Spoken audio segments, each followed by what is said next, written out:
Assalamualaikum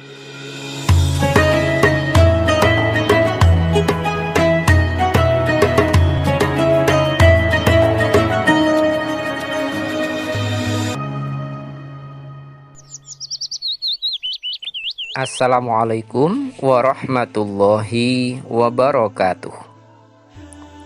Marilah kita awali kajian kita dengan membaca basmalah bersama-sama. Bismillahirrahmanirrahim. Alhamdulillahirabbil alamin wal aqibatu lil muttaqin. Asyhadu an la ilaha illallah wa asyhadu anna Muhammadan abduhu wa rasuluh. Allahumma sholli ala Muhammad wa ala ali Muhammad, amma ba'du. Ibu, bapak, saudara sekalian yang berbahagia rahimakumullah, marilah kita lanjutkan pembacaan hadis kita sampai pada hadis ke-8 dari bab ke-14 tentang tidak berlebihan dalam melakukan ketaatan, atau urutan hadis nomor 149. Bismillahirrahmanirrahim. An Abi Hujaifatu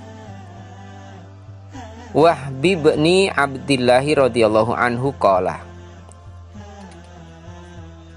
ahan nabiyyi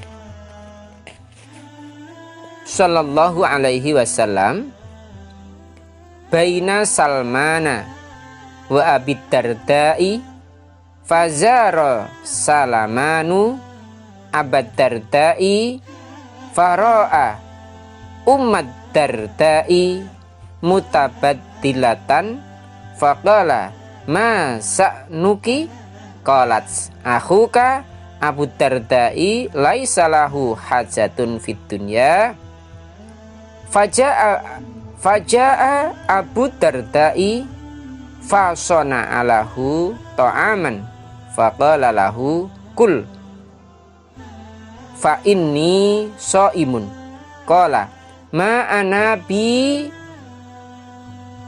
kilin hatta ta'kula fa akala falamma kana al-lailu dhahaba Abu Dardai yakumu faqala lahu nam fanama summa dhahaba yakumu faqala lahu nam falamma kana akhirul laili qala Salman kumil ana fasallaya jami'an faqala lahu Salman inna li rabbika alaika haqqan wa inna li nafsika alaika haqqan wa li ahlika alaika haqqan fa'ati kulla dhi haqqin haqqahu fa'atan nabiyyu sallallahu alaihi wasallam sadaqa Salman rawahul Bukhari. Abu Juhaifah Wahab bin Abdillah radhiyallahu an berkata, Nabi sallallahu alaihi wasallam mempersaudarakan Salman dengan Abu Darda. Pada suatu hari Salman berkunjung ke tempat Abu Darda ketika melihat Ummu Darda atau istri Abu Darda dalam keadaan lusuh. Salman bertanya, ada apa denganmu? Ummu Darda menjawab, saudaramu Abu Darda tidak berhasrat lagi dengan dunia. Abu Darda datang lalu membuatkan makanan. Setelah itu ia berkata kepada Salman, makanlah, aku sedang berpuasa. Salman menjawab, aku tidak akan makan kecuali jika kamu ikut makan. Maka Abu Darda pun makan. Ketika malam tiba, Abu Darda akan pergi untuk melakukan sholat tahajud.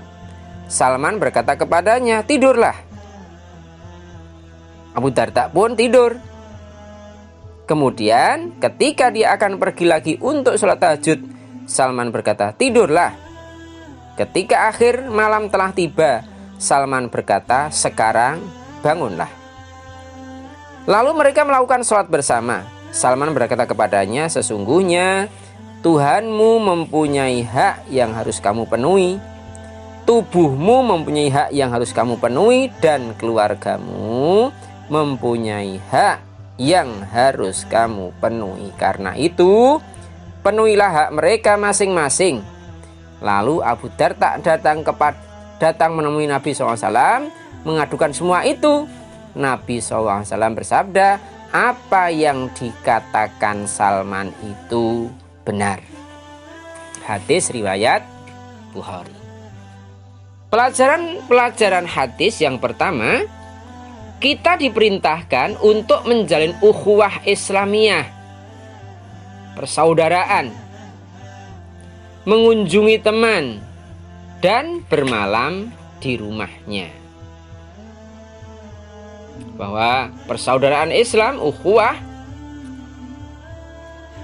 kita harus tunjukkan bahwa kita peduli kepada teman. Bahkan jika perlu, suatu saat kita bermalam di rumahnya. Untuk apa? Untuk menyatukan, ya, menyatukan rasa, menyatukan sikap. Ya, bahkan tadi Salman menyampaikan kepada Abu Darda ketika awal dari malam Abu Darda bangun, maka Salman menyampaikan, tidurlah. Ketika masih malam, bangun lagi, tidurlah. Baru ketika sepertiga malam yang terakhir, bangunlah. Nah, itu sebagai wujud persaudaraan, di mana persaudaraan itu menjadikan penguat. Sehingga apa? Persaudaraan yang akan membawa kepada keselamatan. Pelajaran yang kedua, kita diperintahkan untuk saling memberi nasihat. Sekecil apapun, selama itu nasihat, perlu disampaikan. Katakan walaupun hanya satu ayat, katakan walau hanya satu kalimat. Karena apa? Peringatan itu dibutuhkan bagi setiap manusia. Pelajaran yang ketiga, sholat malam memiliki keutamaan yang besar. Dan waktunya adalah sepertiga malam yang terakhir atau sebelum subuh. Itu yang ketiga, pelajaran yang ketiga. Nah, bagaimana kalau di luar itu dikatakan ini keutamaan yang paling baik? Kita ba'da Isya boleh melaksanakan sholat malam. Kalau pas Ramadan, ya, berarti tarawih. Apakah boleh tarawih tengah malam? Silahkan. Sepertiga malam yang terakhir bagus. Ya, permasalahannya adalah kita mungkin belum terbiasa menjaga untuk terus sholat tahajud, sholat tarawih pada sepertiga malam yang terakhir. Maka kita akhirnya, para ulama dulu mencontohkan, kita sholat pada awal waktu. Ya, begitu. Pelajaran yang keempat, istri memiliki hak yang harus dipenuhi oleh suami. Jadi tidak boleh mentang-mentang ini ibadah kemudian menelantarkan keluarga, menelantarkan istri. Nggak boleh. Karena apa? Masing-masing mempunyai hak. Tuhan Allah sebagai Rob, ya, sebagai pemelihara, sebagai pencipta, punya hak. Untuk apa? Disembah. Keluarga juga punya hak. Untuk apa? Dipenuhi kebutuhannya. Jasmani, rohani, semuanya harus dipenuhi. Untuk apa? Untuk mewujudkan bahwa agama itu mendidikkan, mencontohkan, mengajarkan bahwa kita harus berbuat adil dan tidak boleh berlebihan di dalam melakukan ketaatan tadi.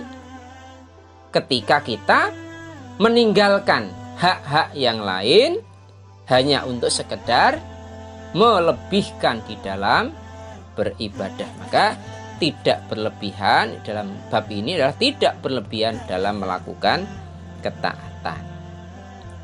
Pelajaran nomor 5, pelajaran hadis yang kelima adalah diperbolehkan membatalkan puasa sunnah. Ketika tadi Salman bertamu kepada Abu Darda, kemudian Abu Darda menyuguh Salman, kemudian ia makanlah. Kata Abu Darda kepada Salman, saya sedang puasa. Dijawab oleh Salman, aku tidak akan makan apa yang engkau suguhkan kepadaku sebelum engkau makan pula. Maka akhirnya Abu Darda membatalkan puasa. Tentunya di situ adalah puasa sunnah. Diperbolehkan membatalkan puasa sunnah. Kemudian yang keenam, diperbolehkan melarang seseorang meninggalkan perbuatan sunnah ketika perbuatan sunnah tersebut menyebabkan orang itu mengabaikan kewajibannya. Memenuhi kebutuhan istri itu adalah wajib, sementara sholat malam adalah sunnah. Maka sholat sunnah harus dikemudiankan setelah memenuhi kebutuhan istri, kebutuhan keluarga, ya, bahkan kebutuhan anak perlu didampingi dan seterusnya. Ini menjadi pemahaman untuk kita agar di dalam menjalani kehidupan ini kita sesuai, ya. Kita tidak cukup hanya biar kelihatan baik, biar kelihatan mantap, enggak. Agama adalah segala sesuatu yang telah ditetapkan oleh Allah dan Rasulullah. Nah, kita tinggal mengikuti apa-apa yang telah ditetapkan oleh Allah dan Rasulullah. Tidak perlu diutak-atik, tidak perlu diubah-ubah. Cukuplah itu, ya. Cukup ikuti. Jangan merasa kurang marem dan sebagainya. Bukan ukuran. Ukurannya adalah ketetapan yang telah disampaikan oleh Allah, yang telah disampaikan oleh Rasulullah sebagai utusan Allah. Sehingga agama ini semuanya jelas, tidak ada yang tertutup, tidak ada yang ditutup-tutupi memang. Sehingga apa? Kita bisa saling mengingatkan, tawasau bil haqi wa tawasau bis sabr. Maka untuk itu, marilah semoga kita bisa meneladani apa yang disampaikan oleh baginda Rasulullah Muhammad sallallahu alaihi wasallam. Demikian kita akhiri. Subhanakallahumma wa bihamdika asyhadu an la ilaha illa anta astaghfiruka wa atubu ilaik. Alhamdulillahirabbil alamin. Assalamualaikum warahmatullahi wabarakatuh.